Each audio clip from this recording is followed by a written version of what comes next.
Bienvenue sur Fréquence Jeune Nation, l'émission qui porte la voix d'une jeunesse enracinée, lucide et prête à tout reconstruire. Ici, pas de compromission ni de soumission, la voix d'une jeunesse radicale. Lorsque le système tombera, nous serons là pour rebâtir sur les solides fondations de la nouvelle révolution nationale. Chaque semaine, des débats tranchants, des analyses sans filtre, des invités qui osent dire ce que d'autres taisent.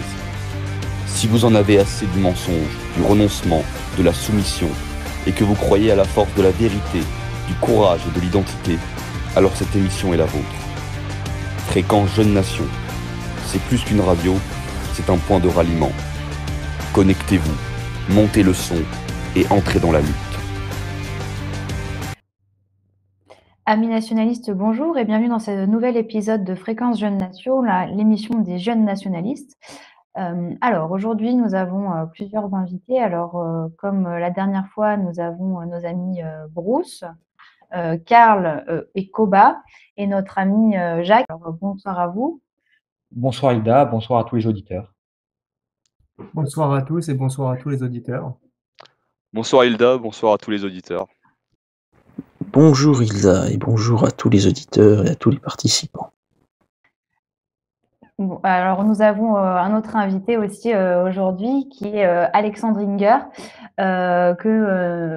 qui ne fait pas partie de notre mouvement mais qui est un camarade et que nous avons décidé d'inviter ce soir pour qu'il puisse nous parler un petit peu déjà de son parcours militant, puisque lui aussi est un jeune militant comme nous, militant français et nationaliste, et qui nous explique un petit peu aussi ses dernières actions finalement militantes. Bonjour Alexandre. Bonjour et bonsoir aux camarades de Jeunes Nation tout d'abord. Merci beaucoup pour votre invitation sur votre antenne. Ça me fait très plaisir et j'aurai évidemment la joie de parler avec vous lors de cette soirée, lors de cette émission.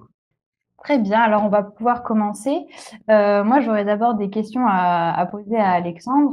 Tout d'abord, est-ce que tu peux nous présenter un petit peu ton parcours depuis un peu le début de ton militantisme, rapidement, mais pour te présenter un petit peu, parce que je pense que peut-être certains auditeurs ne te connaissent pas ou ne connaissent pas ton parcours en détail.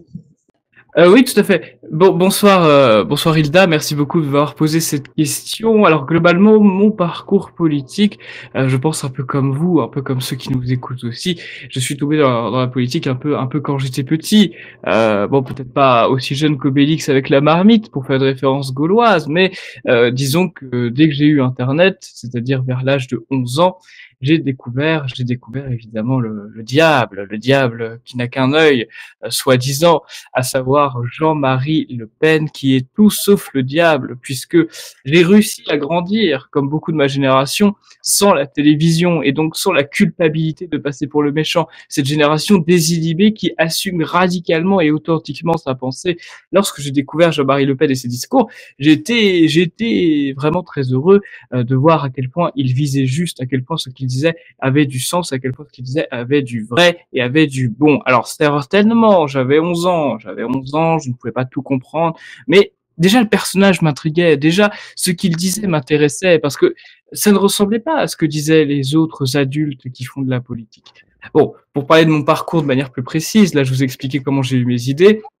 J'ai attendu ma majorité avant de militer. Et lorsqu'on atteint sa majorité, qu'est-ce qu'on fait? On rejoint logiquement le parti de Jean-Marie Le Pen, le parti qui était considéré comme le plus à droite à cette époque, en tout cas de ce que je connaissais, à savoir le Front National. Et oui, c'est en 2017 que je rejoins le Front National, juste après les élections où Marine Le Pen s'est ratée, on peut le dire, à cause du débat du second tour. Et justement, je me suis dit, c'est à ce moment-là où le RN commence à être affaibli, c'est à ce moment-là où le RN a besoin de monde, alors hop, je vais y aller, je vais militer fièrement pour mon pays, animé par un sentiment patriote très très fort. Alors, j'étais bien au Front National, je monte doucement les échelons, mais je me rends compte en réalité que ces gens-là, ils ne sont pas de droite. Ils ne sont pas de droite. Moi, j'ai grandi avec les discours de Jean-Marie Le Pen. Je m'attendais à retrouver les idées de Jean-Marie Le Pen. Où sont les idées de Jean-Marie Le Pen? Les idées de Jean-Marie Le Pen ne sont pas dans son parti. Je ne sais pas où elles sont à cette époque, mais elles ne sont pas dans son parti. Donc, je suis parti. Logique. J'ai continué quand même le militantisme politique puisque j'étais président de la cocarde étudiante bourguignonne. Je je risque de me tromper sur les années, mais je crois que c'est de 2018 à 2020. 2021, je me fais gentiment remercier du Front National officiellement et je découvre par hasard en mars 2022 une conférence d'un parti politique en soutien à Éric Zemmour. Faut savoir que moi j'ai toujours bien aimé Éric Zemmour, toujours dans cette logique de droite désinhibée qui n'a pas peur de passer pour le méchant et qui assume surtout l'étiquette qu'on veut lui poser. Alors j'ai découvert le Parti de la France parce que bien que j'aimais Éric Zemmour, j'ai jamais trop accroché avec Reconquête. J'ai rejoint le Parti de la France en mars 2022, si je ne dis pas de bêtises. En mars 2022, j'ai commencé ma première émission qui est similaire à celle-ci, où je fais toutes les semaines, encore aujourd'hui, sur la chaîne YouTube du Parti de la France. Et me voilà aujourd'hui directeur de la communication de ce parti et candidat cette année aux élections législatives partielles. D'accord, et ben merci beaucoup pour ce retour qui est très complet et qui, je pense, ressemble certainement au parcours de beaucoup d'autres militants. Alors nous, je pense qu'on est peut-être un tout petit peu plus jeunes. Moi, par exemple, je sais que à l'époque du second tour, là où Marine Le Pen avait raté son discours, je devais avoir 16 ans, quelque chose comme ça. Donc moi, je me suis engagée finalement un petit peu après toi, mais donc je n'ai jamais fait le passage par le RN à cette époque, mais ça s'explique aussi parce que ce sont les années finalement après qu'on a pu vraiment se rendre compte de certaines choses aussi dans l'évolution du parti. Donc c'est intéressant et je pense que beaucoup pourront se retrouver dans ton parcours. Et alors aussi, tu mentionnes directement le fait que cette année, tu es candidat à l'élection législative. Alors, est-ce que tu pourrais nous dire pour quelle raison est-ce que tu as souhaité te présenter? Est-ce que tu penses depuis le début que tu peux être élu? Nous développer un petit peu tout ça. Oui, bien sûr, bien sûr. Alors tout d'abord, ma première expérience électorale remonte de l'année dernière où j'étais le suppléant de Pierre-Nicolas Lupes à la 5e circonscription de Meurthe-et-Moselle. Et c'est une élection assez avantageuse puisque nous avons fait quand même 10%, 10,06%. Ce qui est quand même un score tout à fait honorable pour un petit parti comme le nôtre. Et surtout, on s'est donné à fond. J'ai envie de dire, plus que l'Europe, j'abusais un peu, mais en tout cas, tous les médias français et beaucoup de médias européens ont parlé de cette campagne, notamment à cause de l'affiche, vous savez, Donnons un avenir aux enfants blancs, la principale raison, pour laquelle ça nous a valu d'ailleurs une garde à vue, mais bon, pas de procès.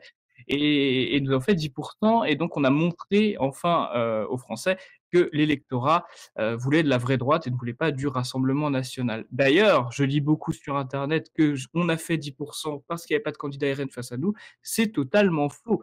Non seulement il y avait un candidat RN face à nous, qui a fait, je crois, 33 ou 35% au premier tour, mais en plus, il a fait exactement le même score qu'en 2022. Donc non, si on a fait 10%, c'est parce qu'on a fait une campagne électorale radicale. Ce n'est absolument pas par une chance ou par un hasard de circonstances. Cette année, j'étais candidat effectivement en 5e circonscription de Saône-et-Loire parce que, tout d'abord, je suis le responsable régional du Parti de la France pour la Bourgogne-Franche-Comté. Par conséquent, puisqu'il y avait une élection qui avait été annulée en mars dernier, donc en mars 2025, et qui sont refaites en mai, ça me paraissait tout à fait logique de demander à candidater tout simplement sur une circonscription où il y a la région où je suis responsable. Et le Parti de la France a évidemment accepté et m'a aidé pour cette campagne. On a fait, écoutez, une campagne qui, là aussi, est probablement la plus médiatisée, voilà, des campagnes électorales de législatives partielles. Ouais, on a fait, enfin, j'ai fait une vidéo, en l'occurrence, le 6e pilier de l'islam, la CAF, qui a fait plusieurs millions de vues, 5, je crois 5 à 6 millions de vues quand même sur les réseaux, c'est pas mal. On a fait venir aussi, j'ai envie de dire, de bons soutiens, notamment, Dieudonné, notamment Pierre Cassant, notamment d'autres que je peux pas, également forcément trop mettre en avant, et aussi les nationalistes. Vous avez fait un article à mon égard, tout à fait bienveillant, et je vous en remercie. Donc, une campagne électorale qui a fait parler d'elle, puisque le Parti socialiste a porté plainte contre moi, parce que le comité européen contre l'islamophobie a porté plainte contre moi, parce que le Conseil des mosquées, le collectif des mosquées aussi a mis son petit grain de sel. Je crois pas qu'ils ont porté plainte, mais bon, ils ont quand même fait des commentaires en disant c'est pas très très gentil. Bref, une campagne électorale qui malheureusement s'est soldée par un score de 2%. C'est un score à nuancer et à interpréter néanmoins puisque, il y a eu 70%, 68%, soyons rigoureux, d'abstention. 68% d'abstention, non seulement c'est énorme, mais en plus, ça désavantage les petits partis et ça désavantage la droite nationale. Il faut savoir que le Rassemblement national, par exemple, qui a gagné les élections l'année dernière sur cette même circonscription, a complètement perdu et s'est fait complètement allumer lors de ces élections partielles à cause de l'abstention. On est passé d'un candidat Rassemblement national qui gagne à un candidat Rassemblement national qui fait 40 contre LR. Donc pour vous dire à quel point l'abstention a énormément joué et puisque je suis jeune, puisque je suis inexpérimenté, j'ai probablement trop sous-estimé cette importance. Pour répondre à votre question, Hilda, je pensais que j'avais une chance d'être au second tour. Eh ben oui, je pensais que j'avais une chance peut-être d'être le seul candidat de la droite nationale à remporter une élection législative depuis bien longtemps.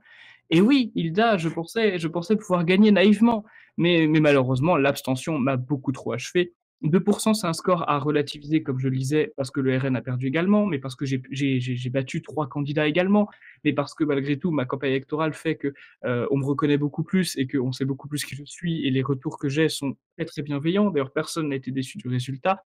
Bref, finalement, il y a eu plus de positifs que de négatifs, mais je ne vous cache pas que le soir de la soirée électorale, on appelle ça, vous savez, c'est soirée électorale qui est à la préfecture pour découvrir les résultats.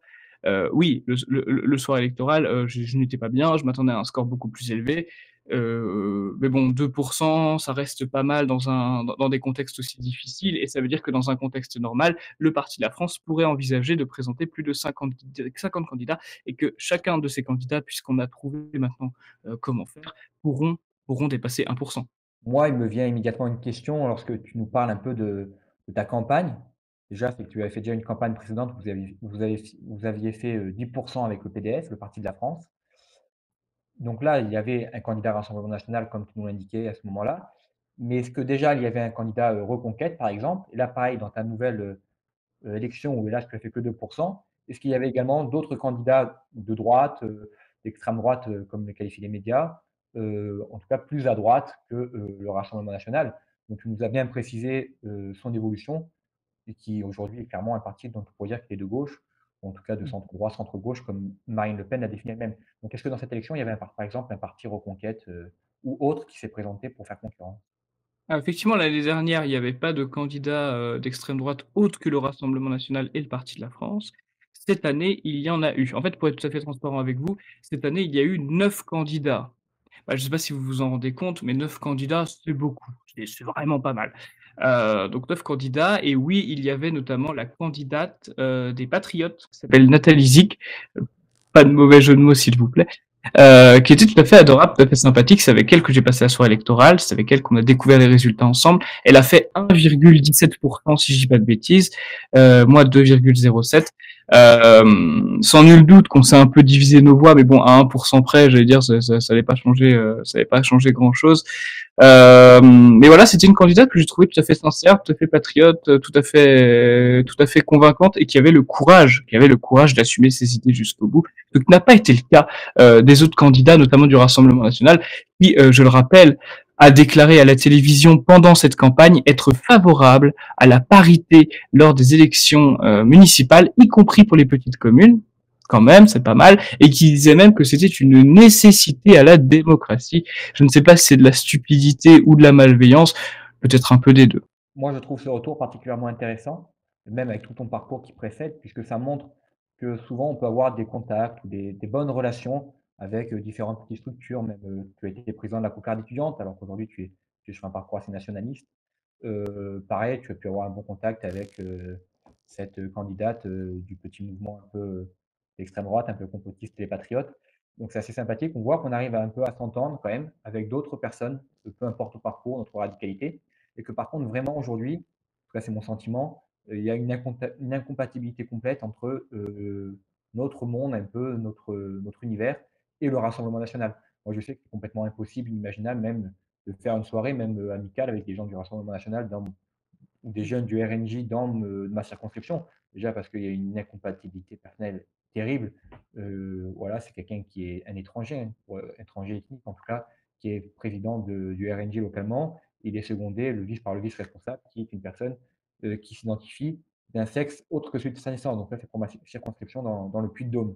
Donc c'est assez Ah oui. particulier. On voit bien qu'aujourd'hui, il y a une incompatibilité complète.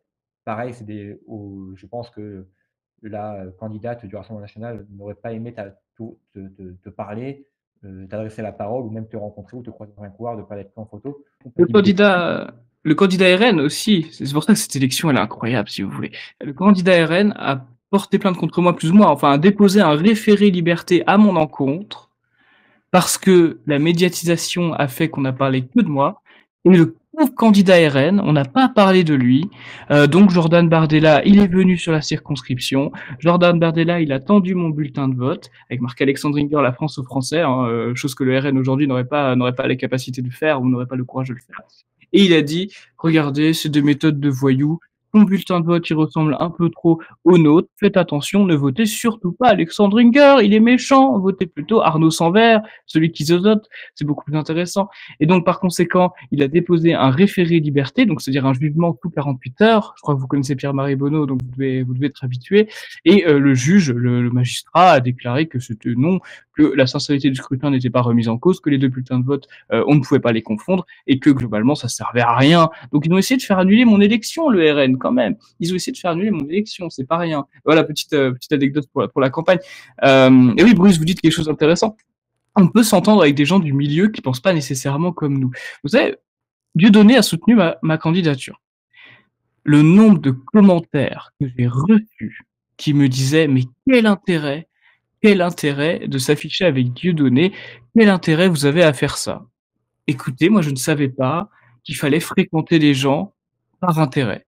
Moi, je pensais qu'il fallait fréquenter les gens parce qu'ils étaient bienveillants, parce qu'ils étaient sympathiques, parce qu'on avait quand même des valeurs communes, même si les idées divergent, et parce que, tout simplement, nous sommes des gens, voilà, comme disait Jérôme Bourbon, nous sommes des êtres humains sociaux, pardon, excusez-moi. Donc, c'est-à-dire que nous avons besoin de communiquer, nous avons besoin de tisser des liens, nous avons besoin d'interagir entre humains. Donc, par conséquent, Dieudonné, excusez-moi, a soutenu ma candidature, et nous avons passé un bon moment ensemble. Pourquoi? Parce qu'on s'apprécie. Ça ne va pas plus loin. C'est pas parce que j'ai invité Alain Soral, par exemple, sur la chaîne du Parti de la France récemment, que ça veut dire que le Parti de la France est soralien. En fait, les gens ont beaucoup de mal à comprendre qu'il ne faut pas, en politique, fréquenter les gens par intérêt, mais fréquenter les gens parce qu'ils sont gentils. Et moi, personnellement, je ne travaille plus avec des connards parce que je ne suis plus au RN. Voilà, il y a un minimum de valeurs communes et de compatibilité, vous le disiez très bien, Bruce. Merci pour votre remarque très pertinente. Oui, effectivement, c'est sûr qu'on voit qu'il y a une vraie incompatibilité, on s'en rend compte beaucoup au niveau local, mais effectivement, tu nous fais le même retour pour l'élection. Et ça, moi, j'avais pas suivi le fait qu'ils avaient tenté de faire annuler ta candidature, donc c'est quand même pas rien, effectivement. Alors, sur la campagne dont tu as pu parler, est-ce que tu as accentué en particulier sur certains thèmes? Est-ce que localement déjà, est-ce qu'il y avait des thèmes particuliers à ta circonscription que tu as pu aborder dans ta campagne? Est-ce que tu as surtout, est-ce que tu t'es aussi, est-ce que tu t'es basé en fait, je dirais, sur les grands thèmes un petit peu classiques de notre camp, hein, à savoir, par exemple, l'immigration de masse, ce genre de choses. Est-ce que tu peux nous parler un peu des thèmes que tu as mis en avant? Alors, tout d'abord, pour débunker quelque chose d'intéressant, pardon, excusez-moi, je devrais pas dire débunker, pour démonter quelque chose d'intéressant, c'est que quand on est candidat pour être député, on se base sur un programme national. Les journalistes, ils ont eu du mal avec ça. Les journalistes ont du mal à comprendre. Je ne suis pas un candidat pour faire des lois sur la 5e circonscription de Saône-et-Loire. Je suis un candidat pour faire des lois françaises. La République, on en pense ce qu'on veut, elle est une et indivisible. On fait des lois pour la France entière. Alors oui, on peut parler d'enjeux locaux pour se faire entendre peut-être, mais le fait est que si j'étais élu, j'aurais bossé pour la France entière et pas pour la circo. Donc ensuite, oui, moi j'étais candidat du Rassemblement national, le Rassemblement de la droite nationale, excusez-moi, j'étais le candidat qui voulait justement cette fameuse droite, et donc la campagne c'était la remigration. Sur mon affiche, il y avait écrit en énorme une seule solution, la remigration. Il y avait également aussi un autre thème que j'aime bien mettre en avant, c'est la peine de mort. Alors pourquoi c'est un thème que j'aime mettre en avant? Eh ben déjà parce que tout d'abord, contrairement à ce que pensent certains, je trouve que c'est un des thèmes qui est le plus consensuel sur la droite nationale. On peut constater que chaque année, il y a des statistiques qui sortent, vous savez, chez Statistica, Le Figaro, Le Monde, ce que vous voulez. Ils font des statistiques chaque année sur la peine de mort, et qu'est-ce qu'on constate? Un Français sur deux est favorable à la peine de mort. Mais l'interprétation de la statistique va beaucoup plus loin. Un Français sur deux est favorable à la peine de mort, alors que c'est un sujet qui n'est jamais débattu. C'est un sujet qui n'est jamais illustré. Et la plupart des arguments contre la peine de mort, en général, ils se font démolir assez rapidement. Ça me fait penser que c'était avec Yvan Benedetti que j'ai fait une émission sur la peine de mort il y a 2 ans. Donc, vu que c'est un thème qui, je pense, mérite d'être débattu, on serait pas à 50%, on sera à 75-80%. Donc les deux principaux thèmes, c'est la remigration que j'ai mis bien en avant, et le deuxième thème, je vais pas dire secondaire, mais qui me tient à cœur parce que je suis le seul candidat à le proposer, la peine de mort. Et la remigration, encore une fois, c'est très important. C'est très important la remigration parce que pourquoi je considère que Marine Le Pen est une femme de gauche? Ce n'est même pas de la provocation en réalité. Déjà parce que Marine Le Pen soit une femme de gauche, ça fait 15 ans que beaucoup de gens, dont Henri Lesquin par exemple, le disent, et elle-même, bon, se catégorise comme centriste. Bon, en réalité, si nous gardons notre démographie actuelle, même en stoppant l'immigration, si nous gardons notre population actuelle, la France telle que nous la voulons n'est pas possible et la France est condamnée. Donc tous les candidats qui ne sont pas favorables au minimum à la remigration sont de gauche, tout simplement. Moi je me revendique de droite radicale parce que je considère qu'il faut aller à la racine du problème. Et la racine du problème, elle est sur le territoire français, elle n'est pas à l'extérieur. Fermer les frontières, ce que ne propose pas le RN d'ailleurs, est insuffisant. Il faut remigrer. Donc c'est vraiment le thème principal que j'ai bien mis en avant. Et je pense que ça a parlé aux électeurs malgré tout. Parce que malgré le score de 2%, ça représente quand même 570 personnes. 570 personnes qui se sont dit, oui, effectivement, la France n'est plus la France. Là, il faudrait peut-être faire quelque chose. Et oui, effectivement, c'est intéressant ce que tu dis parce que ça soulève le fait que le grand parti qui était le FN qui est devenu le RN est désormais sur des positions de gauche, hein, clairement. Et que on a vu, et c'est notamment l'exemple là de ce qui s'est passé au niveau de ton élection, Reconquête, c'est quand même franchement cassé la figure. La preuve étant que dans ta circonscription, il n'y a pas eu de candidat Reconquête. Donc, qu'est-ce que ça signifie concrètement pour nous? J'aurais envie de dire, c'est que en fait, il y a toute la place tout le champ est libre finalement à la droite de Marine Le Pen et à la place qu'essayer de prendre Reconquête, sachant que maintenant on a Sarah Knafo, on a Marion Maréchal notamment, qui propose aussi une alternative pour prendre cette place de Reconquête, mais eux aussi n'ont pas des positions aussi radicales que nous, parce que typiquement, là, tu parles de la remigration. Moi, je suis souvent ce que dit Sarah Knafo. Alors, elle parle sans cesse de l'immigration, elle essaye d'apporter des solutions, mais le terme remigration, il n'apparaît jamais. Il n'apparaît jamais parce qu'ils sont pour une assimilation.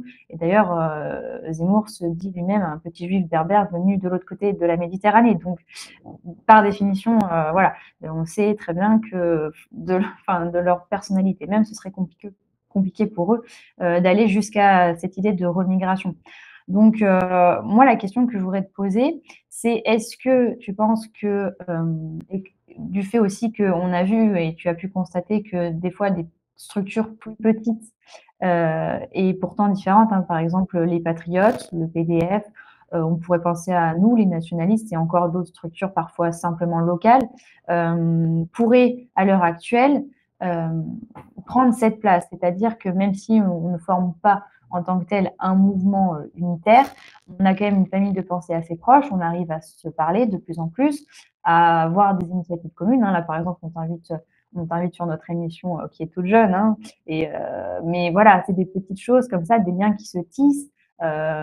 Donc, est-ce que, à ton avis, il est possible maintenant de prendre cette place? Et est-ce que des jeunes qui auraient peut-être ton parcours seraient maintenant, ou notre parcours à nous, qui arrivent peut-être directement, parce que nous, si je dis pas de bêtises, de nous tous là, aucun n'est passé par des structures telles que le RN ou autre. On est directement arrivé dans justement des structures plus petites, mais plus radicales. Aussi du fait qu'on est un peu plus jeune, donc ceci explique cela aussi probablement.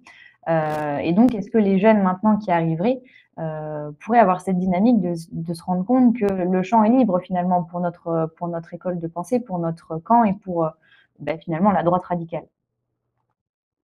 Oui, Hilda, vos questions est très pertinente. Et pour répondre, c'est assez simple. un peu comme l'industrie, un peu comme l'entrepreneuriat, l'auto-entrepreneuriat, etc. Euh, Tout est beaucoup plus, enfin, j'ai l'impression que tout est beaucoup plus simple aujourd'hui. Alors, beaucoup plus simple, oui et non. Certains me diront, dans les années 80-90, il n'y avait pas Internet, on pouvait faire toutes les saloperies quelque part qu'on voulait, on ne pouvait pas nous retrouver, on ne pouvait pas avoir de pression sociale, on pouvait avoir de pression professionnelle, etc., etc., alors qu'aujourd'hui, totalement si.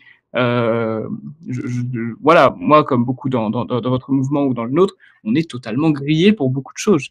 Ça, c'est vrai. Mais on peut quand même militer de manière anonyme, sous pseudonyme, avec un avatar, et avec l'IA encore plus. Donc aujourd'hui, on peut militer de toutes les manières possibles. Il n'y a plus que la politique traditionnelle, où on est au cadre d'un parti politique, on se présente aux élections, etc. Ce que je fais par exemple, et ce que j'éprouve beaucoup. Mais il y a mille et une façons de faire de la politique en réalité. Il y en a mille et une façons. Et aujourd'hui, toutes ces opportunités sont accessibles depuis sa chambre. C'est ça qui est quand même formidable, je trouve, dans notre époque. Et vous savez, je vais vous lire une citation, si vous le permettez, de Jean-Marie Le Pen, que je trouve exceptionnelle, que je trouve excellente, et on dirait presque qu'il l'a écrit pour le Parti de la France tellement que ça colle bien.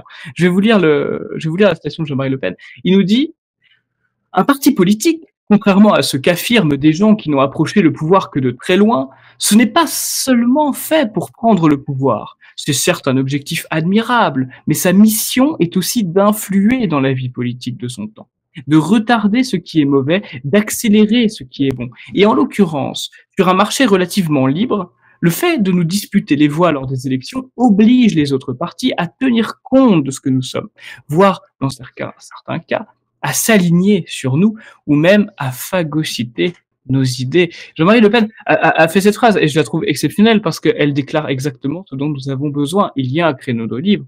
Le RN est devenu de gauche. Est-ce que ça veut dire qu'il faut être un gauchiste pour exister électoralement parlant et exister politiquement parlant? La réponse est non. La réponse est non. Les petites structures doivent se présenter avec les contraintes financières qu'on connaît. Hein. Les contraintes financières, excusez-moi, nous avons les mêmes. Et nous devons montrer à l'électorat, montrer aux Français, montrer aux médias, montrer aux autres partis que nous existons, que la droite radicale n'a pas été abandonnée, que les idées de Jean-Marie Le Pen vivent encore, et que on vous voit, Jordan Bardella, Marine Le Pen, on vous voit. Vous êtes des gauchistes, vous volez les voix des électeurs de droite. On doit vous dénoncer, on doit le dire. C'est absolument essentiel. Reconquête, on en parlait. Reconquête, ouais, je fais partie de ceux qui pensent que Reconquête est un parti mort. Je crois que c'était 0,6% aux élections législatives de 2024. C'est un parti mort, Reconquête. Je pense que c'est fini. Mario Maréchal, elle a créé son parti, je crois, qui s'appelle Identité Liberté. C'est quand même assez ironique. Mario Maréchal, qui l'année dernière accusait le Parti de la France d'être un groupuscule. C'est qui le groupuscule aujourd'hui? C'est son parti. Son parti est groupusculaire. Plus personne n'en parle. Il n'existe que parce que le RN tolère son existence et le laisse graviter autour. Mais en réalité, le parti de Mario Maréchal n'est pas plus groupusculaire que le parti de la France ou que le parti d'Ivan Benedetti. Et c'est très bien que ces structures, Ivan Benedetti, les Patriotes, Asselineau, moi, etc., le parti de la France, bref, que toutes les structures, si vous voulez, avec des différences existent et ne soient pas forcément fusionnées. Vous savez, le Rassemblement des droites ou l'Union des droites, ça ne peut être voulu en réalité que par des gens qui ne connaissent pas la politique. S'unir au sein d'un même mouvement, ça ne marche pas. Ce qui marche, c'est de montrer les nuances et de s'allier au moment où on en a besoin. Reconquête n'a pas mis de candidat face à moi. Je ne sais pas si c'est volontaire, je pense pas, parce qu'il n'y avait pas de candidat. Il n'y avait pas de candidat sur ma circonscription l'année dernière. Mais c'est bien, il faut éviter de se mettre par exemple des bâtons dans les roues. Si les jeunes nations se présentent à une élection qui m'intéresse, je ne vais pas présenter face à eux. Et je sais très bien, je sais pertinemment que Jeune Nation fera de même pour le Parti de la France si on s'engage à des élections. Punir au moment des élections, oui, mais en dehors des élections, il faut exister indépendamment avec chacun nos nuances, parce qu'il faut proposer, Jean-Marie Le Pen parle de marché libre, il faut proposer à toutes les tendances. Parmi les gens qui nous écoutent, il y a des gens qui ont des sensibilités différentes, il y a des gens qui ont des tendances différentes. Il faut leur parler, il faut qu'ils se sentent bien où ils sont. S'ils ne se sentent pas bien où ils sont, ils vont arrêter la politique, et s'ils arrêtent la politique, nous avons moins de militants. Donc c'est très bien que nous coexistions, je dirais même. J'ai un peu oublié la question de base, hein, vous m'excuserez, mais j'espère y avoir répondu, Hilda. Ah oui, oui, c'était tout à fait ma question, donc merci beaucoup.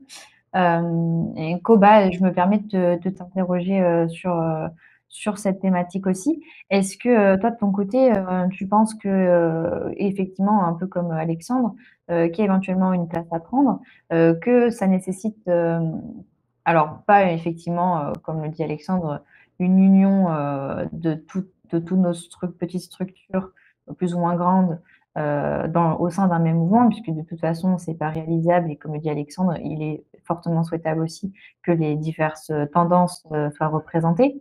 Mais est-ce qu'il y a quand même des choses à faire à ce niveau-là? Et oui, tu as tout à fait raison, Hilda. Moi, je suis tout à fait d'accord avec ce qu'a dit Alexandre. En fait, on doit viser vers, non pas l'unité au sens strict du terme, mais vers une union, moi j'aime bien le terme de synergie nationaliste. On l'avait déjà employé dans une précédente émission, car, comme l'a dit Alexandre, on ne dit pas assez la nocivité de ce que représente le Rassemblement national, parce qu'on critique beaucoup, l'antifascisme, l'extrême gauche, la gauche radicale, mais on se focalise pas assez sur les partis institutionnels qui sont censés incarner et représenter nos idées, devant un très large public et qui finalement, en fait, finalement ralentissent l'ouverture de la fenêtre, d'Overton finalement, des véritables idées nationalistes. Moi, je pense que les jeunes ont beaucoup de place dans les élections locales. Moi, je pense bon, peut-être que c'est ce qui va m'opposer Alexandre, mais moi, j'aurais peut-être une vision un peu plus localiste et moins, on va dire, moins républicaine, nationale républicaine des choses, au sens où moi je pense qu'il y a beaucoup de travail à faire dans les circonscriptions à l'échelle locale, plus qu'à l'échelle nationale. Moi je pense que justement on doit se focaliser sur, les élections locales, les élections cantonales et non pas, sur les élections, par exemple les campagnes pour les élections présidentielles. Moi, je sais qu'à une certaine époque, le Front national, à l'époque, c'était, les militants du FNJ, c'était ça à l'époque, dans les années 90-2000, c'était la campagne pour Jean-Marie Le Pen et cetera. Sauf qu'aujourd'hui, bon, avec les candidats qu'on a, en l'occurrence Éric Zemmour et Marine Le Pen et bon, et son successeur, Jordan Bardella, heu, les jeunes ne se reconnaissent plus dans ces figures-là et je pense qu'il faut, proposer des alternatives justement, en synergie, autour d'élections, locales. Ce serait ma vision des choses. Je trouve ça très pertinent, notamment parce que on voit bien dans le parcours d'Alexandre, et c'est le parcours de nombreux, un peu, ceux qui ont quelques années de plus que nous, souvent ils ont fait un passage au RN et très vite ils ont désenchanté un peu, ou ils ont vu l'évolution du parti qui a été aussi très rapide dans les dernières années, hein, qui s'est gauchisé énormément dans les quelques dernières années, et même les quelques mois récents. Hein. Donc on voit bien qu'après, tout de suite, ces jeunes, en tout cas ces personnes, ont cherché une alternative. Donc à l'époque, certains l'ont trouvé en 2022, donc il y a 3 ans déjà quand même. Hein, ceux qui ont 19 ans aujourd'hui, on avait 16 à l'époque, donc il y a 3 ans, en 2022, autour de Reconquête. Aujourd'hui, que ce parti s'effondre ou que s'est effondré, hein, Alexandre a dit qu'il était mort, c'est aussi mon point de vue. En tout cas, il est en état de mort. Et donc, il y a une véritable place qui s'ouvre justement à toutes les structures qui font du travail, qui sont capables de fournir un travail local, même un travail à l'échelle nationale, et qui donc, lorsqu'elles travaillent en synergie les unes avec les autres, constituent finalement une sorte de bloc, une sorte de front un peu, de front d'opposition authentique. On l'a vu, il y a une véritable place qui existe et sur laquelle justement, on peut prendre tout à fait cette place. Ça veut dire c'est 10% parfois, c'est parfois un peu moins, mais c'est quand même toute une partie de la population qui est prête à nous faire confiance parfois. Et ça, on peut, je pense, quasiment se présenter dans toutes les localités, dans tous les départements, dans toutes les circonscriptions. On avait déjà, nous, fait campagne sous la liste de Forteresse Europe pour les européennes. C'était plus un coup de pub un peu. Mais ça nécessitait quand même 90 candidats, plus des candidats supplémentaires en cas d'annulation de candidat. Donc, on voit bien déjà, c'est 150 personnes qui ont été mobilisées. Donc, 150 personnes sur 650 députés, c'est déjà beaucoup. Il y a toutes les forces vives du PDF, toutes les structures locales. Donc, il y a une véritable vie de nos mouvements. Je crois que Reconquête, ça fait longtemps que je n'ai pas organisé de manifestation ni rien. Nous, nos dernières manifestations, on a le C9M récemment avec tous les groupes locaux. C'est 2000 participants au minimum. On a les Pellet de Charte récemment. Et aussi, bon, c'est pas politique au sens strict, mais on voit bien que ça mobilise toute une partie un peu de notre camp, des milliers de personnes, des dizaines de milliers de personnes même, qui peuvent se reconnaître dans ce que nous faisons. Et on peut véritablement créer une synergie militante qui fasse que les jeunes militants qui, un peu comme le parcours d'Alexandre, ne se reconnaîtraient pas dans le Rassemblement national, pourraient trouver dans nos structures véritablement un refuge pour vivre, pour se développer et pour militer. Et là, je pense que nos mouvements peuvent prendre de l'ampleur très rapidement, y compris auprès des jeunes, de tous les jeunes qui seraient intéressés par la politique et qui chercheraient justement. Mais pour cela, il faut vraiment présenter, je pense, cette image, en tout cas d'un bloc d'opposition plus ou moins cohérent, avec toutes ces diversités, toutes ces composantes, mais quand même qu'on sente qu'il y a véritablement un bloc qui se construit, qui s'organise dans le respect de ces composantes, mais qui existe. Voilà un peu, je pense, qui peut s'ouvrir à nous et qui est intéressant, notamment quand on fait des des émissions comme ça avec d'autres personnes. Oui, oui, moi, c'est vrai que je suis assez d'accord et je pense effectivement que le fait de réussir à travailler en synergie et aussi d'avoir cette image en public, de montrer que nos, mouvements ne sont pas, ou nos structures ne travaillent pas en solo dans leur coin, mais sont capables justement, de s'allier, de faire des initiatives ensemble, des actions ensemble, de discuter ensemble. Ça montre déjà cette idée et je pense que c'est important de le montrer au public justement pour continuer sur une bonne dynamique puisque effectivement c'est peut-être l'heure est peut-être pour notre famille de pensée à prendre la place qui est libre et je pense que si on veut avoir notamment un peu plus d'adhérents et prendre de l'importance dans les mois et années qui viennent, il est important de montrer qu'on est quand même qu'on est crédible aussi en termes numériques, ce qu'on est déjà en fait, parce que si on additionne toutes les structures qui existent, comme le disait très bien Bruce, on est déjà en fait présent dans, je pense, dans tous les départements de France, à plus ou moins grande échelle. Mais voilà, donc c'est vrai que c'est certainement très important de pouvoir se présenter comme un bloc, comme un front. Finalement, c'est pour ça que nous, on avait cette idée de front nationaliste, hein, dont j'avais déjà un peu parlé, me semble-t-il, lors du forum de l'Europe pour la paix, forum pour la paix, pardon, en mai, et qui est voilà une idée de pouvoir aussi se montrer publiquement comme formant un bloc, tout en étant bien sûr des structures diversifiées, avec des nuances, avec des idées qui sont les mêmes, mais avec voilà des tendances, on va dire des nuances. Je pense que le terme de nuance est pas mal, qui sont différentes et qui permettent aussi aux personnes de se reconnaître ici ou là. Et c'est vrai que ce que tu disais, Koba, aussi sur le plan local, c'est vrai que c'est important. Je pense qu'il est important d'exister, à mon avis, hein, à son avis personnel, tant sur le plan local que sur le plan national. Et d'ailleurs, c'est vrai que nous, c'est un peu ce qu'on fait au niveau des nationalistes, parce que autant je sais que moi, par exemple, je peux être mise à contribution sur on va dire, du militantisme à l'échelle nationale. Tout comme je peux être mobilisée sur du militantisme à l'échelle locale. Bon, alors c'est Bruce qui est le chef de notre section locale, mais c'est vrai que voilà, on a ces deux facettes et je pense que c'est important pour toute notre structure, ou en tout cas qu'on ait des structures sur les deux niveaux, hein. S'il y a des structures qui sont que locales, c'est très bien aussi, hein, ça leur permet de faire un super travail au niveau local, mais je pense qu'il est important d'avoir une existence sur les deux niveaux. Tout simplement aussi parce que l'échelle nationale, en fait, il y a certaines personnes qui justement ne se reconnaîtraient pas, je pense, dans des mouvements uniquement à l'échelle locale, notamment des personnes qui ont pu avoir tendance à se mobiliser pour des élections législatives et qui ne voient pas forcément l'intérêt des communautés locales, mais c'est vrai qu'elles ont leur importance aussi. De fait, ce que je voulais rajouter très brièvement, après je vous redonne la parole, chère Hilda, c'était avec Koba, nous ne divergeons pas quant à ce qu'il disait, parce qu'en réalité, mon discours était valable parce que je parlais de mes élections où j'étais candidat à des élections législatives. Il faut voir que, par exemple, l'année prochaine, je serai investi au municipal. En réalité, ouais, j'aime bien les deux, local comme national. Il y a des gens qui sont beaucoup plus spécialisés dans le local et des gens qui sont beaucoup plus spécialisés dans le national. Mais c'est vrai que par exemple, je sais pas, voilà, l'euthanasie, voilà, c'est le grand sujet du moment. C'est quelque chose qui se décide au national, donc c'est quelque chose sur lequel le maire n'a pas d'impact, et inversement, le député n'a pas d'impact sur les décisions de la mairie. Donc oui, c'est comme les gens qui distinguent le virtuel du militant de terrain. En fait, les deux ne sont pas du tout à distinguer. Ce sont deux poumons, un poumon droit, un poumon gauche, et les deux poumons fonctionnent ensemble, et ça marche beaucoup mieux deux poumons qu'un seul poumon, croyez-moi. Oui, c'est ça, tout à fait. Karl, est-ce que toi, tu voudrais intervenir aussi sur cette thématique? Alors moi, c'est des questions concernant le parcours d'Alexandre. Alors, est-ce que pour nos auditeurs, tu pourrais un peu détailler quelles sont les idées fondamentales du Parti de la France? Et dans l'article de Jeunes Nations, tu dis que le Parti de la France est héritier des idées de Jean-Marie Le Pen. Alors, que représente l'héritage de Jean-Marie Le Pen pour toi? Et aussi, j'aimerais bien revenir, parce que tu as fait une série d'émissions sur Donald Trump. Et que penses-tu justement de de la scission entre Donald Trump et Elon Musk? Parce que c'est très actuel.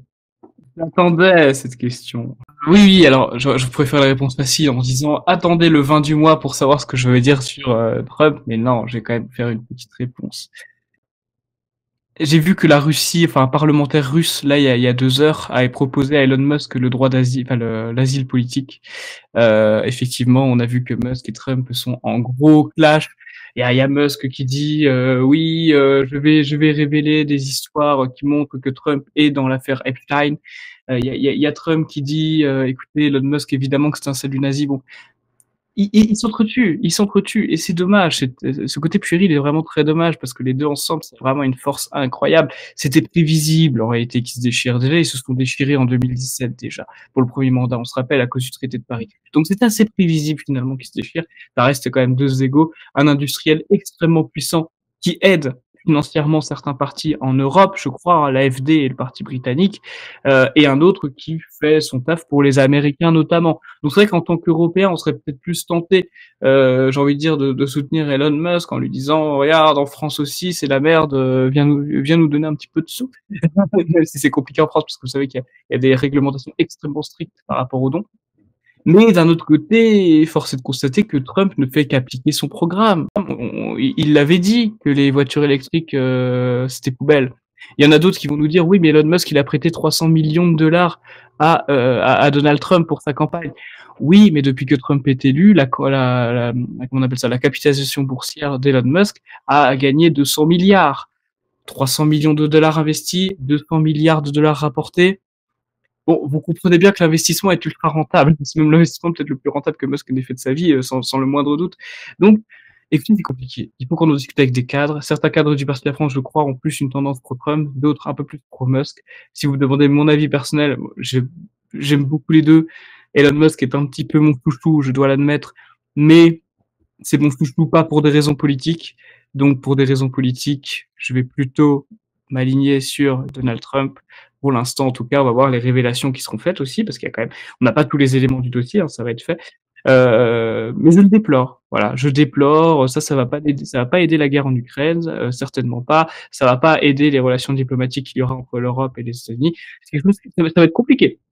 Donc c'est dommage, mais malheureusement prévisible que ce gouvernement finalement, au bout de 5 mois, finalement, il y a des grosses frictions déjà entre Elon Musk et Donald Trump. Ensuite, pour répondre aux deux autres questions, donc la question 2, c'était à quel point Jean-Marie Le Pen, on est les héritiers de Jean-Marie Le Pen. Écoutez, sur absolument tous les niveaux. Les dernières années de Jean-Marie Le Pen, d'un point de vue politique, il les passait au Parti de la France.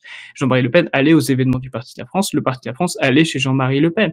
Vous remarquerez que Jean-Marie Le Pen n'allait pas beaucoup aux événements du Rassemblement national. Donc oui, on était très proches, que ce soit voilà sur tous les domaines, que ce soit amical, politique, bien entendu, évidemment.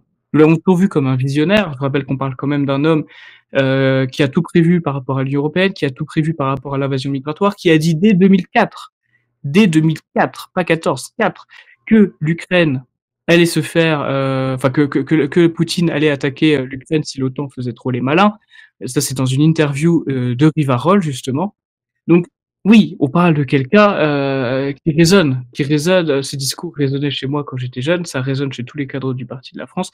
On a continué à le suivre, on n'a pas renié nos idées, on est une scission du Front National. Je le rappelle que nos origines font que nous suivons Jean-Marie Le Pen. Le Parti de la France a été créé parce qu'on ne voulait pas de marine.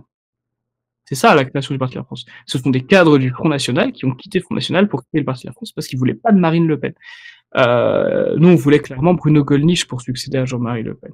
Et d'ailleurs, bon, vous le savez très bien, en 2015, Marine Le Pen, elle a viré son père, elle lui a retiré son titre président d'honneur, etc., etc. Et c'est ce qui est une catastrophe. Donc oui, et même d'un point de vue ambiance d'ailleurs, parce qu'on parle de toutes les connexions qu'il y a entre le Front National et nous, si vous venez à nos événements, vous verrez que c'est exactement la même ambiance que le Front National dans les années 90. La camaraderie, la beuverie un petit peu aussi, mais surtout les bonnes idées radicalement bien placées. Donc voilà pour répondre à la deuxième question. Et pour répondre à la première donc question, parce que je réponds dans l'ordre décroissant, c'était quelles sont les idées principales du Parti de la France? Alors nous, au Parti de la France, nous avons un programme qui est en cours de reconstruction, mais qui est quand même relativement valable. Ce sont les 9 idées forces. Donc sur le site internet, vous pourrez retrouver les 9 idées forces. Mais globalement, qu'est-ce qu'on a? C'est du nationalisme, comme Jean-Marie Le Pen dans les années 90, à savoir la remigration, une justice qui soit forte, qui mette la peine de mort, qui combattent fortement qui combat la sécurité, donc par le biais de la punition, hein, bien sûr, et une économie plutôt libérale en interne et protectionniste en externe, l'économie qui était celle de Jean-Marie Le Pen finalement avant les années 2002. Ah oui, à peu près vers 2002, c'est le programme de Jean-Marie Le Pen de 2002 d'un point de vue économique. Une retraite par capitalisation, une retraite par répartition, et peine de mort, et Provi surtout, anti-avortement et anti-euthanasie et anti-GPA. Les auditeurs pourront retrouver le programme du Parti de la France sur notre site internet. Avant de passer au sujet suivant, on aurait une dernière question par rapport à un tweet d'Alexandre, un tweet sur la promotion post-mortem de Dreyfus qui est passé du rang de capitaine, ce qu'il avait été de son vivant, au rang de général. Alors, qu'en est-il? Pourquoi est-ce que tu as fait ce tweet?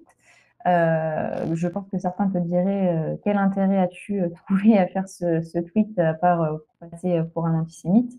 Alors quel intérêt et quel est ton avis sur cette question? Alors, effectivement, vous avez dû remarquer par ma façon de parler, par la façon de m'exprimer, par mes moyens de communication, je suis quelqu'un qui, malgré tout, je suis très ancré dans la France de 2025. C'est-à-dire que, en gros, je vais pas dire que ça m'intéresse pas, mais que l'affaire Dreyfus, voilà, c'est pas le premier truc, c'est pas ce qui m'obsède l'esprit, très clairement. L'affaire Dreyfus, voilà, ça a plus de 120 ans. Ouais, c'est le genre de sujet, c'est le genre de sujet qui, je vais pas dire qu'il a tendance à me gonfler, mais un petit peu, un petit peu. Vous savez, c'est comme les gens qui disent je suis gaulliste, etc., je suis pétainiste, nanana. On est en France en 2025. Ça n'a aucun sens, ce genre de terme. Dreyfusard, ça n'a aucun sens en 2025. Pétainiste, gaulliste non plus. Il faut remettre les choses dans leur contexte, c'est très important. Mais par contre, ce que je m'interroge, c'est qu'il me semble, si je ne dis pas de bêtises, que le maréchal Pétain s'est vu retirer de toutes ces distinctions et de tous ces titres injustement. Injustement. C'est mon avis. Mais en tout cas, il s'est fait retirer tous ces titres.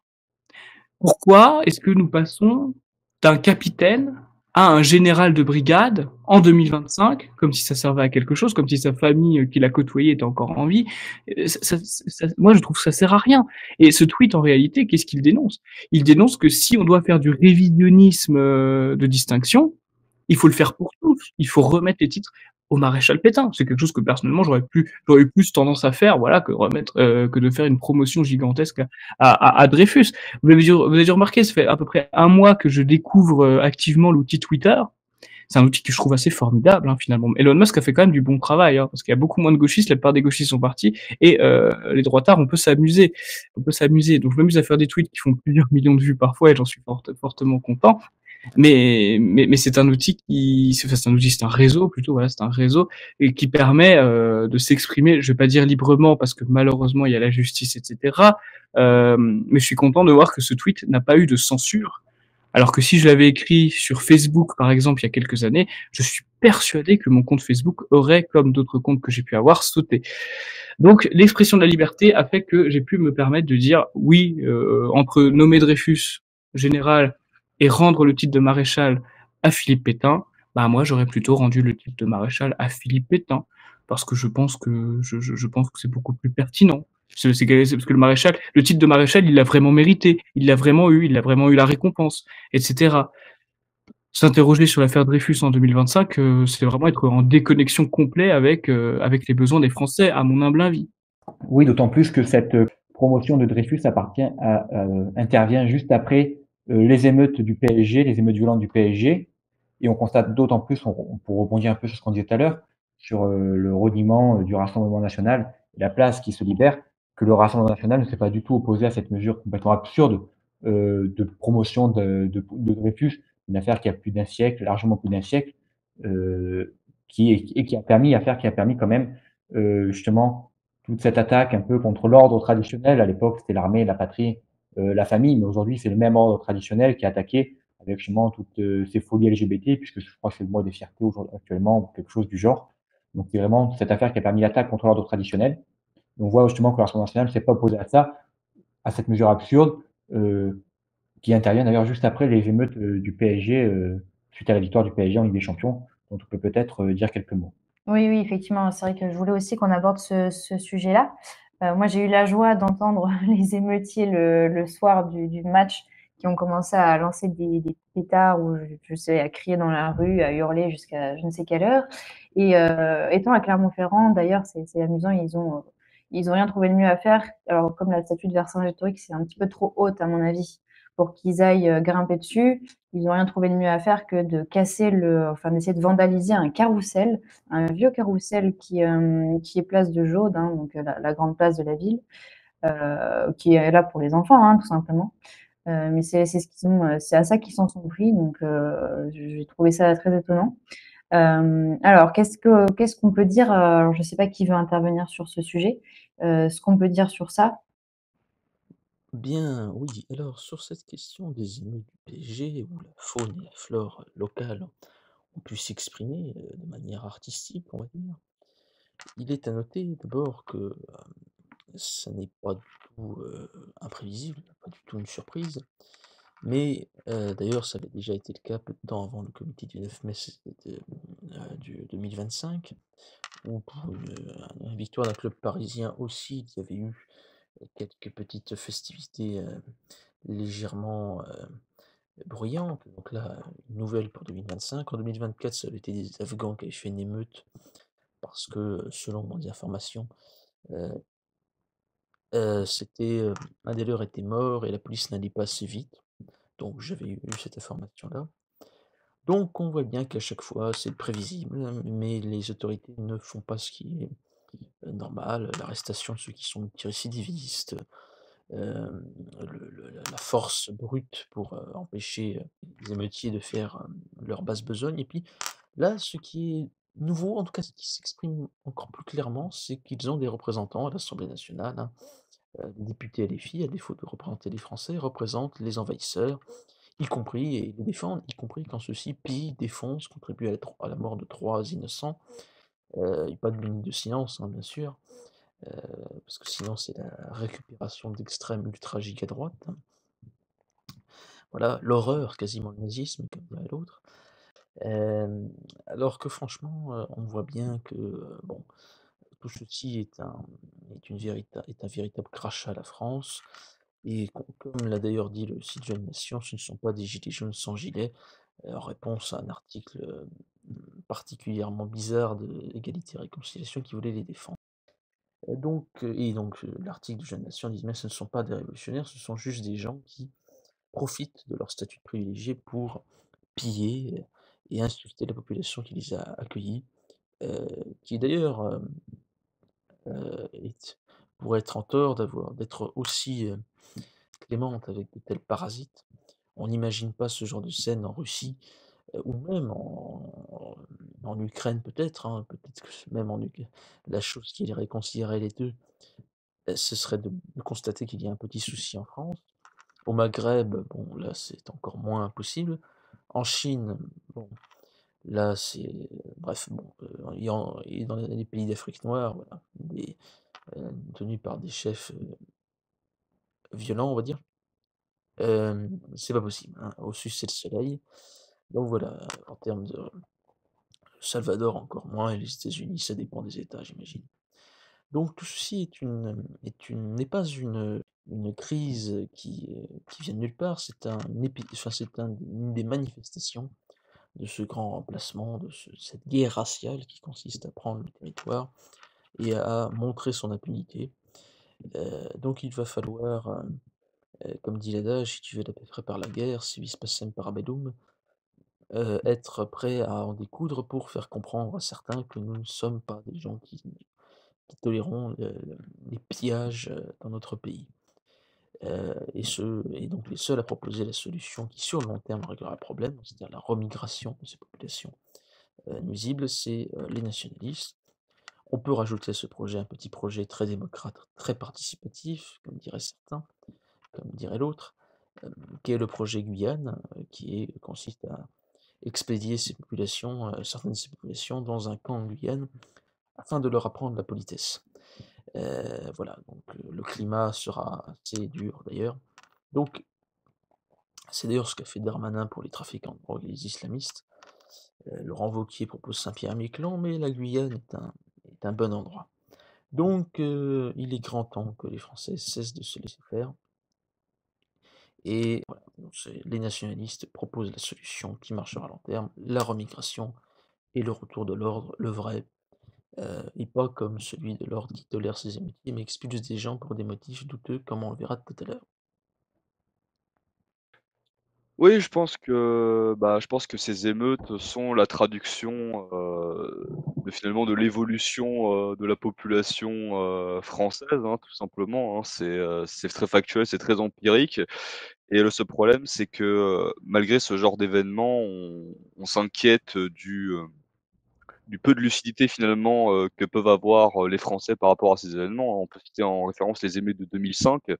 À cette époque-là, beaucoup espéraient, que les Français ouvrent les yeux par rapport aux effets, empiriques, de l'immigration de masse, l'immigration-invasion et malgré ça, cette criminalité, galopante finalement, cette montée des tensions, de l'insécurité, heu, qui est même spatialisée, hein, parce qu'il y a une appropriation, du territoire par les halogènes, comme il peut se voir, en périphérie, heu, avec la monopolisation spatiale de ces quartiers-là et malheureusement ces tristes incidents, permettent, encore une fois de voir, la surtout le manque de discernement, je pense, le manque de discernement que peut avoir l'État envers ce problème-là quoi, qui est un problème, vital. Oui, c'est sûr. Et même nos concitoyens hein, qui voient bien, hein, pourtant, pour beaucoup, je veux dire, toutes les personnes qui étaient à Clermont-Ferrand, qui étaient au moins dans le centre, ils ont pu que entendre ce qui s'est passé. Hein, dès la fin du match, on commençait à entendre les bruits. Bon, c'était des gens qui étaient joyeux. Sur le coup, il n'y avait rien de délinquant en soi à s'exclamer. Voilà, mais très rapidement, c'est parti en petite émeute. Alors à Clermont-Ferrand, c'était pas grand-chose. Mais on a bien vu qu'à Paris, ça a pris des proportions quand même beaucoup plus graves. Et c'est quand même très préoccupant. J'étais à Paris, figurez-vous, à ce moment-là, d'ailleurs. Hein. J'ai fait des mauvaises idées. Hein. J'ai fait ma balade du soir en oubliant à moitié qu'il y avait cette histoire de match. Alors le match, je l'ai pas regardé. Si on me pose la question, je l'ai pas regardé. C'est vrai que ça m'intéresse pas. Mais par contre, je l'ai écouté. Figurez-vous, je l'ai écouté parce que j'étais dans la voiture de Jérôme Bourbon à ce moment-là. Et puisqu'on était coincé par la périphérie de toute façon, parce que il y avait des, je vais faire que les termes pour éviter la censure. Il y a des Africains qui bloquaient le périph. Du coup, on avait que ça à faire d'écouter ce match. Alors, j'y connais rien en foot, mais de ce que j'ai compris, c'est une déculottée. Mais globalement, de ce que j'ai vu, c'est qu'effectivement, j'ai vu croiser peut-être 100 000 personnes dehors à ce moment-là. Il y a des gens qui crient, des gens qui font machin, etc. Mais c'est pas des fans, c'est pas des supporters du PSG. En fait, le football n'a été qu'un prétexte, en réalité, pour assouvir ce besoin de violence, ce besoin d'excitation à notre rencontre. Ce n'est pas pour faire plaisir. Alors, je connais pas les joueurs du PSG, mais ce n'est pas pour faire plaisir à Marquinhos qu'il y a eu des baskets Nike qui ont été pillés, qu'il y a eu des boulangeries ou des artisans qui ont été complètement détruits. Non, ce n'est pas pour faire plaisir à Marquinhos. D'ailleurs, c'est quand même assez amusant parce qu'on a vu les joueurs, vous savez, on a vu les joueurs de foot remerciés par Macron avec toute leur famille. C'est tout dévoilé en hijab, en hijab, en voile intégral. D'ailleurs, je tiens après, là où on tourne aujourd'hui, le 4 juin, le 6 juin, excusez-moi, c'est c'est le Aïd al-Fatir. Donc c'est Kabir, al-Kabir. Oui, je parle pas arabe, mais vous avez compris.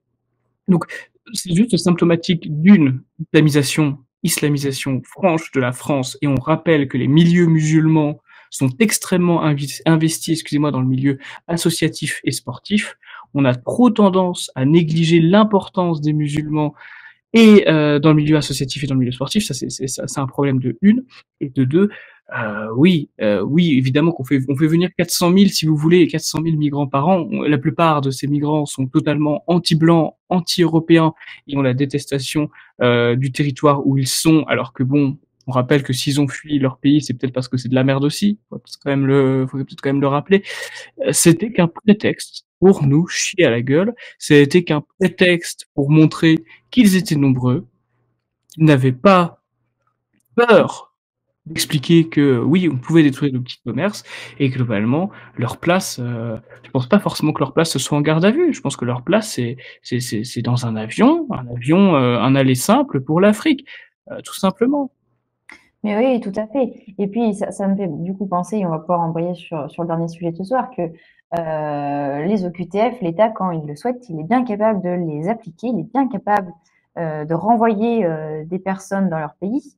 Pourquoi est-ce que je dis ça? Parce qu'on avait parlé dans notre première émission du cas de nos camarades allemands qui avaient prévu en fait de venir à notre forum pour la paix à Paris en mai, et deux d'entre eux avaient été arrêtés. Alors pour des faits dont on va reprendre le détail après, mais et qui ont en fait été expulsés vers l'Allemagne.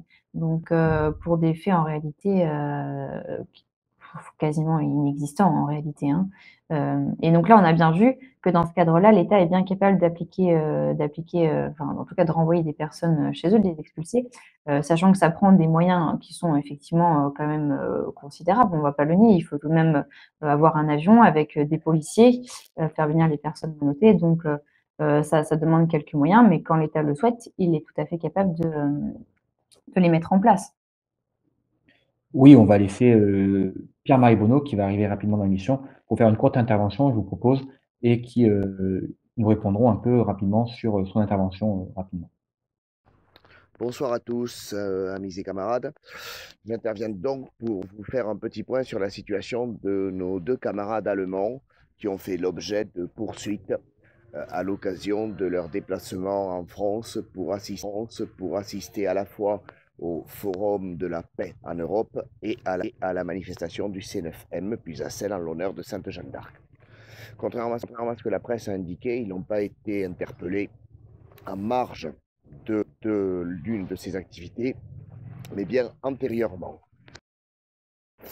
C'est en effet le vendredi soir, alors qu'ils se trouvaient avec plusieurs autres camarades étrangers dans un débit de boisson parisien, que l'un des convives, dont le nom est à consonance israélite et qui se revendique d'ailleurs auprès des policiers comme tel, aurait entendu des propos constituant des infractions en France. Nous savons tous que sur le territoire national, la liberté d'expression n'est plus que quelque chose de très théorique. Bon, la difficulté, c'est que la personne a indiqué ne pas parler allemand, donc on peut difficilement deviner comment elle a compris. En tout état de cause, les policiers appelés par ce client du débit de boisson ont dépêché un véhicule qui a constaté qu'effectivement, au moins une centaine de jeunes se trouvaient sur les lieux, chantaient et que l'ambiance était festive sans que quoi que ce soit de répréhensible puisse être relevé. Les policiers ont néanmoins suivi un groupe de jeunes qui portaient des chemises blanches et des shorts noirs jusqu'à une station de métro où ils allaient s'éloigner du lieu de la fête. C'est à ce moment-là qu'ils auraient vu l'un des jeunes claquer des talons et effectuer un salut romain. Ils l'ont aussitôt interpellé. D'autres jeunes sont arrivés pour discuter. Il n'y a pas eu de violence, il n'y a pas eu de rébellion. Nous ne sommes pas en face d'une situation explosive comme on en connaît hélas beaucoup dans nos banlieues. Mais néanmoins, l'un des jeunes intervenus avait sur lui une bombe lacrymogène de défense contre les animaux. Il a donc été interpellé également avec l'auteur présumé de ce salut romain. Les deux jeunes Allemands ont passé le samedi et le dimanche en garde à vue et ont été déférés le lundi matin où ils ont été jugés en comparution immédiate dans la journée. Ils ont été relaxés pour la prévention d'apologie de crimes contre l'humanité, c'est-à-dire pour le bras tendu, et celui qui avait une bombe lacrymogène a effectivement été condamné à 4 mois de prison avec sursis pour ce port d'armes. Pour eux, il était déjà très tard le lundi soir, quasiment minuit, on était même presque le mardi matin, et ils se croyaient enfin libérés et pensaient rentrer tranquillement en Allemagne. C'était sans compter sur la préfecture de police qui a eu la grande idée de prendre à leur encontre des mesures d'obligation de quitter le territoire avec placement en rétention administrative et interdiction de séjour pour 24 mois sur le territoire des États Schengen, compte tenu de la dangerosité extrême de leur comportement prétendu, comportement qui, je le rappelle, avait amené à leur relax. J'ai contesté devant le tribunal administratif de Paris ces deux mesures d'éloignement, d'interdiction du territoire et de placement en rétention administrative. Et hélas, vainement, j'ai reçu les décisions. Pour la petite histoire, l'aide juridictionnelle m'a été refusée compte tenu de l'absence d'intérêt du litige dans ces dossiers. Traduisez, il s'agissait de nazis, avec des guillemets qu'il faut autour de ce mot, et donc les nazis, avec toujours les mêmes guillemets n'ayant pas le droit de se défendre, il était hors de question que leur avocat puisse être rémunéré sur les fonds publics. Cela n'a plus d'utilité, bien évidemment, pour défendre nos chères chances pour la France, venus dans les banlieues cassées, violées et pillées. Voilà à peu près le résumé de la situation. Je ferai bien évidemment appel de cette décision du tribunal administratif, de ces deux décisions du tribunal administratif de Paris. Le juge des libertés de la détention les avait remis en liberté.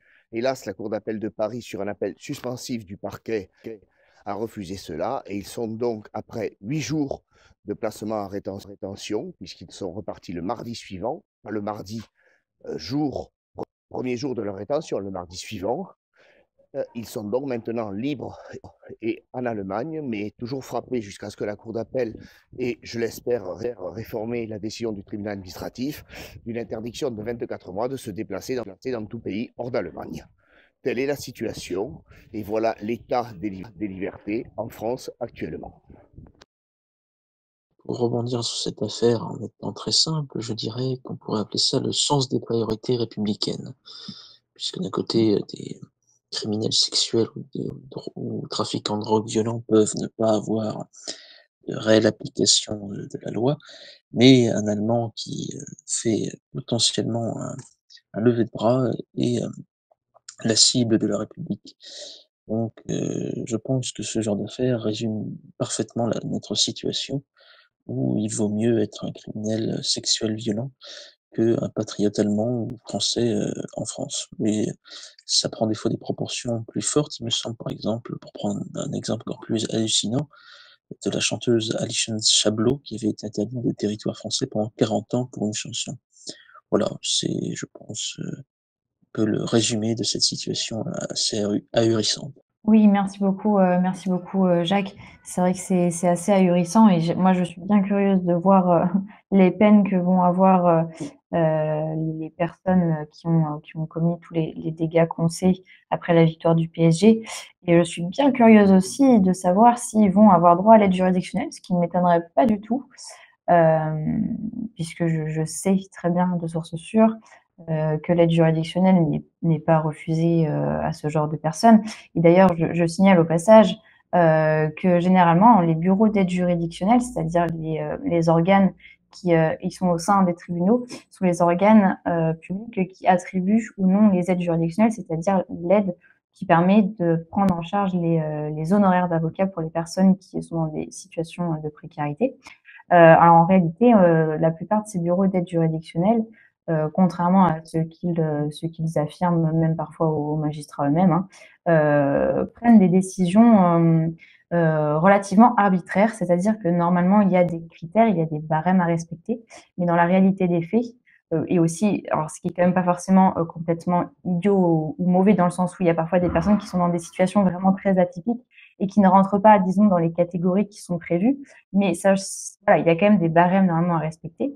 Et en réalité, ce sont des décisions qui sont parfois arbitraires et face à la situation parfois atypique d'une personne, ces bureaux d'aide juridictionnelle n'hésitent pas à attribuer ou non l'aide juridictionnelle en fonction de critères qui leur sont tout à fait arbitraires.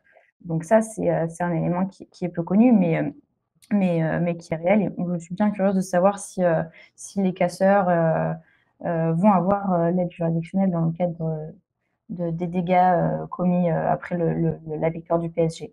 Bah, je pense que cet incident avec les Allemands, ce 2 poids 2 mesures permet aussi de montrer que qu'un État, peut être volontariste en matière d'OQTF. C'est l'OQTF pour les Allemands, mais pas pour les Africains, quoi.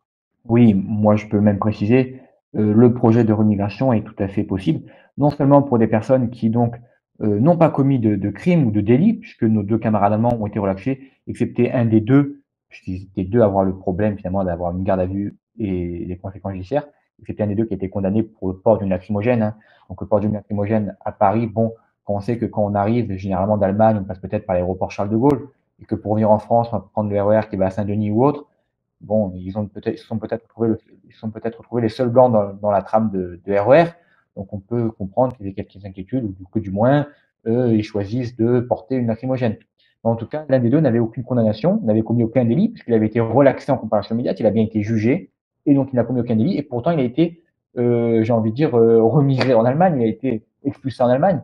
Donc la remigration est un projet non seulement possible pour des personnes qui n'ont commis aucun délit, et même, j'ai envie de dire, pour des personnes qui sont légalement présentes sur le territoire, puisque nos 2 camarades allemands sont allemands, donc ils font partie de l'espace Schengen. Donc c'est tout à fait légalement qu'ils peuvent être présents sur le territoire.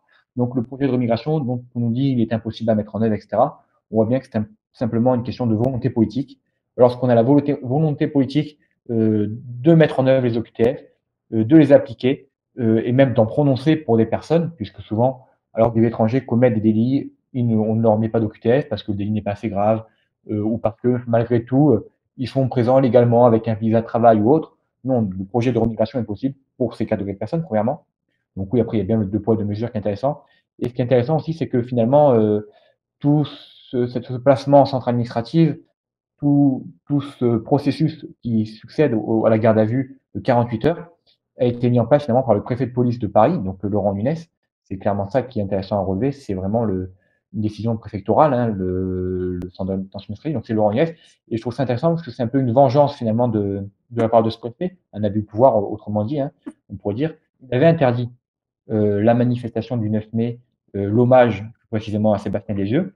Or, les tribunaux administratifs avaient cassé sa décision, avaient autorisé l'hommage à Sébastien Lesieux. Et justement, après cette autorisation, le lundi, je crois, du coup, c'est le lundi ou le dimanche soir, après la garde à vue, en tout cas, qui a commencé le vendredi, il a placé ces 2 Allemands en centre de rétention administrative, puisque précisément, ils avaient l'intention de participer à la manifestation. Donc, on voit bien une sorte de vengeance un peu mesquine d'un préfet de police qui a sûrement plein d'autres choses à faire. On l'a vu avec les amis du PSG, il aurait d'autres choses à faire que cette petite vengeance, parce que finalement, sa décision d'interdiction de manifestation s'était fait interdite, c'était ouais, sa décision s'était faite annuler par les tribunaux.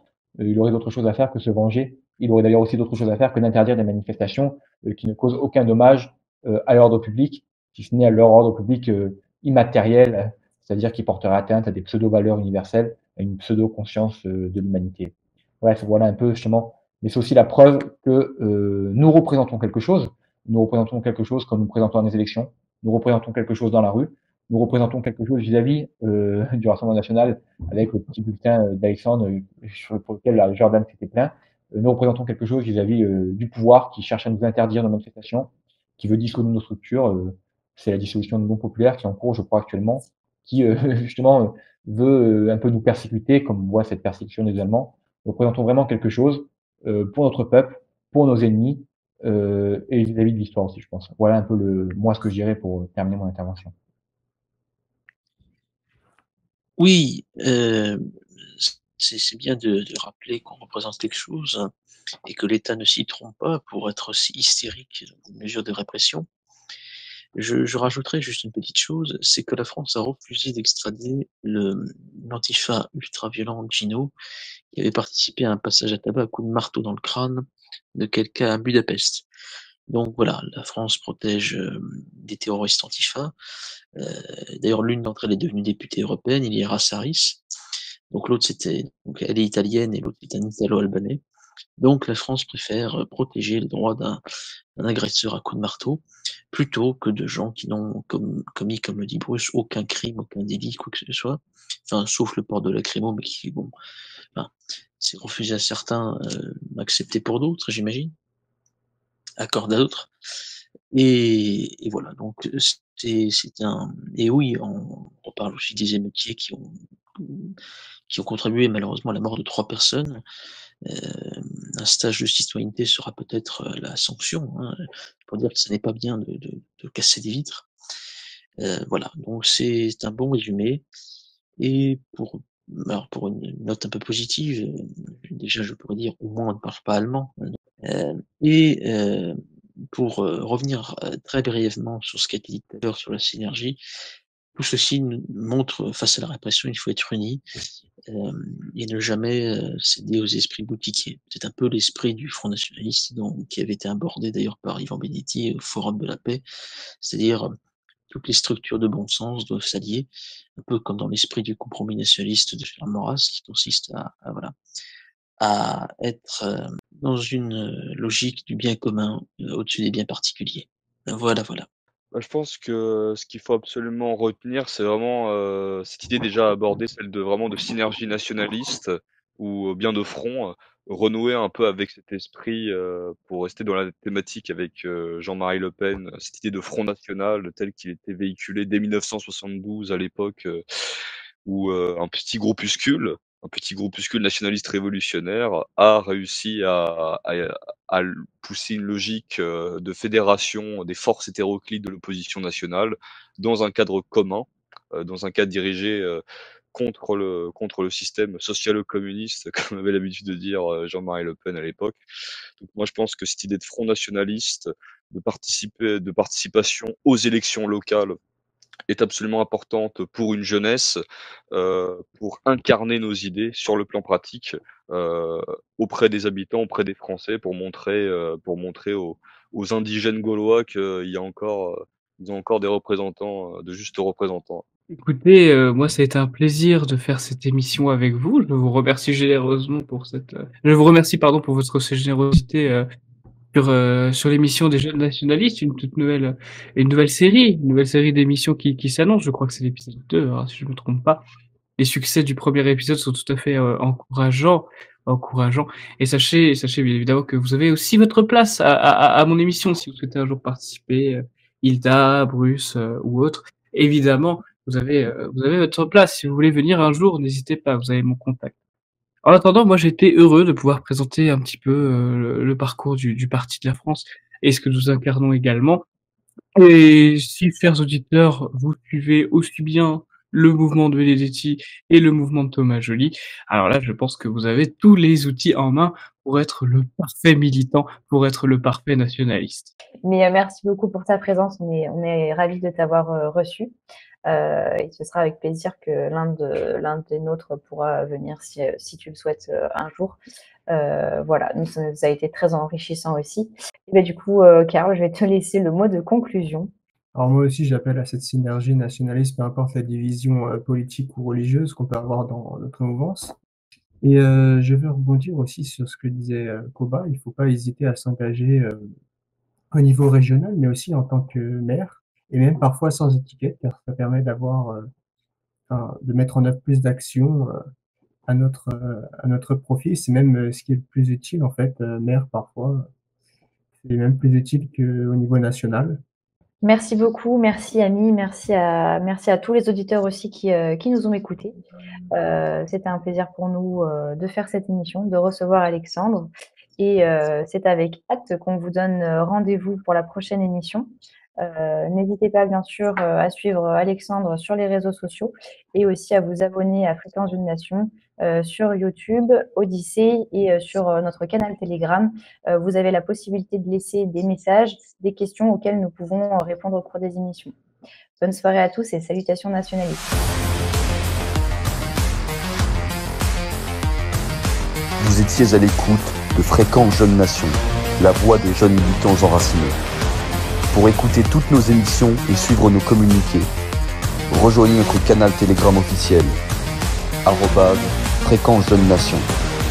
À partir de ce canal, vous pourrez également rejoindre notre groupe de discussion où vous pourrez laisser vos messages vocaux, questions, suggestions, critiques bienveillantes. Certains messages seront sélectionnés pour passer à l'antenne et nos militants y répondront dans les prochaines émissions.